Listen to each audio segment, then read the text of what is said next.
Hi friends, ఈరోజు మనం pharmacy store better లేదా జాబ్ బెటర్ వాటి గురించి మనం తెలుసుకుందాం. నా ఉద్దేశంలో అయితే అట్లీస్ట్ మీరు ఒక 4-5 years ఎక్కడో ఒక ఫార్మసీ స్టోర్లో వర్క్ చేసి ఎక్కడైతే పెట్టాల్సిందో అక్కడ వర్క్ చేస్తే మీకు ఒక ఐడియా వస్తుంది. అంతేగాని ఒక 6 నెలలు చేశాను, సంవత్సరం చేశాను, ఒక 4-5 లక్షల్లో షాప్ పెట్టుకుంటా అంటే మాత్రం అది కుదిరే పని కాదు. 4-5 lakhs నేను షాప్ పెట్టుకుంటానంటే సెట్ అవ్వదు కాదు. సగం కొంటాము, సగం మంది వస్తారు వెళ్తారు, మళ్ళీ అక్కడ మళ్ళీ డిస్కౌంట్లు అంటారు, అక్కడ 15% అంటారు, ఇంకొక చోట 20% అంటారు.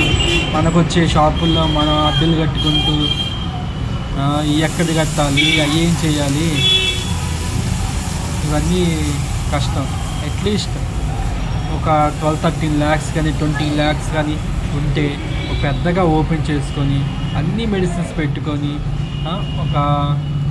అన్నీ చేసుకొని ఎక్కువ ఒక అట్లీస్ట్ 15-20% డిస్కౌంట్లు ఇచ్చుకుంటూ అవన్నీ చేసుకోవాలి. ప్లస్ ఒకప్పుడులాగా మనం జెనరిక్ మందు సగం అమ్ముకొని మెడిసిన్స్ ఇచ్చుకుందాం కొన్ని. ఇప్పుడు అందరికీ తెలిసిపోయింది జెనరిక్ ఏంటో, కంపెనీది ఏంటో. అక్కడ ఎంఆర్పీ రేట్లు ఎవరు అమ్మడు. వచ్చే జెనరిక్ ముందుకు సగం తెలుసు అందరికీ. అవి కూడా మనం డిస్కౌంట్ ఇచ్చుకోవాలి.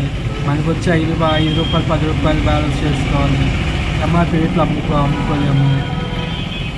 ఇవన్నీ అద్దెలు కట్టుకుంటూ చేసుకుంటే చాలా రిస్కీ. ప్రశాంతంగా జాబ్ చేసుకుంటే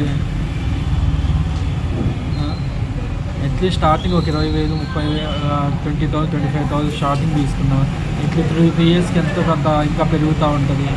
ఎంతో చేసుకుంటూ ఉండొచ్చు. ఓన్ షాప్ లేకుండా అద్దెలు కట్టుకుంటూ వచ్చేదాంతో సరిగ్గా చేసుకోలేక ఇదంతా చాలా రిస్క్. కమ్మగా జాబ్ చేసుకొని 20,000-30,000 చిన్నగా ఇయర్ పెరుగుతుంది. ఇంక్రిమెంట్లో ఎంత పెరుగుతా తర్వాత వైఫ్ అండ్ హస్బెండ్ ఇద్దరు చేసుకుని సరిపోతుంది. ఇదంటే మళ్ళీ ఇంకేం మెడికల్ షాప్లో ఇంకా సగం ఎక్స్పైరీ అయిపోతాయి. ఒకప్పుడులాగా అన్నీ తీసుకోవట్లేదు, ఎక్స్పైరీ ఎవరో ఒకళ్ళు ఇద్దరు ఇంకా హోల్సేల్ దగ్గరే వాళ్ళు తీసుకుంటారు. రేపలు అవి ఏం తెచ్చుకుంటే అవి ఎక్స్పైరీ వచ్చినా అవి తీసుకెళ్ళరు. ప్లస్ ఒకప్పుడులాగా ఇదిగో మెడిసిన్ తీసుకో, ఇది దాని బదులు ఇదంటే తీసుకోవట్లేదు. వాడు ఏ అట్ట తెచ్చాడో, వాడు ఏ స్ట్రిప్ తెచ్చాడో అదే కావాలంటారు. 100 కంపెనీలు ఉంటాయి, 100 రకాలు ఉంటాయి. అన్నీ ఎక్కడి నుంచి చేస్తాం, ఎక్కడ పెడతాం? ఆమె కొన్ని హాస్పిటల్లో వాళ్ళ దగ్గరే దొరుకుతాయి ఆ ప్రొడక్ట్స్. మిగతా చోట్ల ఎక్కడ దొరకవు ఆ ప్రొడక్ట్స్. అవి అయ్యే కావాలంటారు. ఎవరో ఒకళ్ళు ఇద్దరు వింటారు ఈ మెడిసిన్స్ బొమ్మ సేమ్ మెడిసిన్ కాకపోతే కంపెనీ మారిద్ది అని చెప్పుకొని మనం చేసుకోవడానికి. రోజులు మారిపోయినాయి. వీరికి ఒక 10 షాపులు మెడికల్ షాపులు ఉన్నాయి. Full competition. నువ్వు సోలోకి వచ్చి పెట్టుకుంటాను అది ఇది అంటే కుదరదు. వెనక బ్యాక్గ్రౌండ్ ఉండాలి, అంతా ఉండాలి. అట్లీస్ట్ 4-5 years నీకు మెడికల్ ఎక్స్పీరియన్స్ ఉంటే పెట్టుకుంటే జాగ్రత్త చేసుకుని పొద్దున్న నుంచి సాయంత్రం దాకా ఓపెన్ చేసుకుని సండే ఉండదు, ఏముండదు. పొద్దున 8కి వచ్చి నైట్ 10-10:30 దాకానే ఉండాలి. ఆదివారాలు ఉండవు, సెలవులు ఉండవు, ఏముండవు. మామూలు విషయం కాదు. మెడికల్ షాప్ పెట్టుకుంటాను వస్తాయి, అదిగో దీంట్లో లాభం ఉంది అది అనుకుంటే కష్టమేం కాదు. ఎన్నో చెయ్యాలి. సాయంత్రం జాబ్ అనుకో సత్య వాడు తిట్టాడు అది ఇది అనుకుని ఒకరోజు సండే సెలవు వస్తుంది, అది వస్తుంది, ఇది వస్తుంది. లేదు ఇదంతా కాదు, నేను పెట్టుకుంటాను అది ఇది అంటే 4-5 years నువ్వు బాగా ఎక్స్పీరియన్స్ తెచ్చుకొని మెడిసిన్స్లో ఒక బుక్ తెచ్చుకొని ఒక మంచి ప్లేస్ చూసుకొని అట్లీస్ట్ 12-13 lakhs, 13-15-16 lakhs అలా పెట్టుకొని జాగ్రత్త చేసుకుంటూ ఎక్స్పీరియన్స్ చూసుకుంటూ మళ్ళీ ఆర్ఎంపీ లింకులు కూడా ఉండాలి దీంట్లో. ఆర్ఎంపీ లింకులు వృత్తిగా పెట్టుకుంటే అంటే కుదరదు. ఆర్ఎంపీ లింకులు పెట్టుకుంటే వారికి ఒక పర్సంటేజ్ ఇచ్చుకోవాలి. సోలోగా పెట్టుకుంటే కుదరదు. ఆర్ఎంపీ లింక్ పెట్టుకుంటే కనీసం వాళ్ళకి వచ్చే వాళ్ళు వస్తారు, కొంచెం వాళ్ళు అయిపోయిన తర్వాత మళ్ళీ అయిపోయిన తర్వాత ఇటు వస్తారని అనుకోవచ్చు. ఆర్ఆర్పి లింకులు లేకుండా ఇవి పెట్టుకుంటాను అవి పెట్టుకుంటా అంటే కుదిరే పనులు కాదు ఇవన్నీ.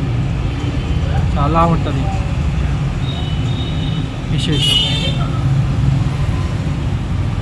అది ప్రశాంతంగా నా దృష్టిలో బాగా ఎక్స్పీరియన్స్ ఉంది, మనీ ఉంది బాగా, ఎక్కువ మాట్లాడగలను అది ఇది అనుకుంటే ఓకే పెట్టుకోండి.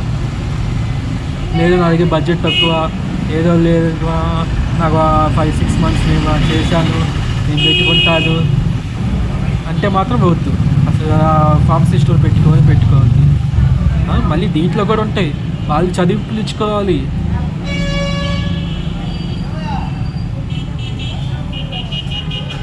ఎక్కడికక్కడ ఉంటుంది. ప్రశాంతంగా జాబ్ చేసాం ఎల్లగొట్టగా. మళ్ళీ జాబుల్లో కూడా ఏ జాబ్ చేసుకుంటారు, ఇండస్ట్రీలోకి మాత్రం వెళ్ళొద్దు. కోడింగ్, విజిలెన్స్, శాస్ ఈ ప్రోగ్రామ్స్ నేర్చుకోండి. ఈ అట్లీస్ట్ ఒక బీఫామ్ అయిపోయిన తర్వాత ఒక కాలేజ్ ప్లేస్మెంట్ రాకపోతే ఎక్కడో చోట హైదరాబాద్, ఎటో గుంటూరు, విజయవాడ వెళ్ళి కోడింగ్, విజిలెన్స్, శాస్ ప్రోగ్రామ్స్ ఒక 3-4 months నేర్చుకొని అక్కడి నుంచి మీరు జాబులు తెచ్చుకుంటా ఉంటే హ్యాపీగా సాఫ్ట్వేర్ లాగా ఉంటుంది, ప్రశాంతంగా ఉంటుంది. మళ్ళీ ఇండస్ట్రీలోకి వెళ్తే మాత్రం ఇంకా మళ్ళీ అది కూడా రచ్చలంబోలు అయిపోద్ది. ఇండస్ట్రీకి వెళ్ళి R&Dలో అంటారు, ప్రొడక్షన్ అంటారు.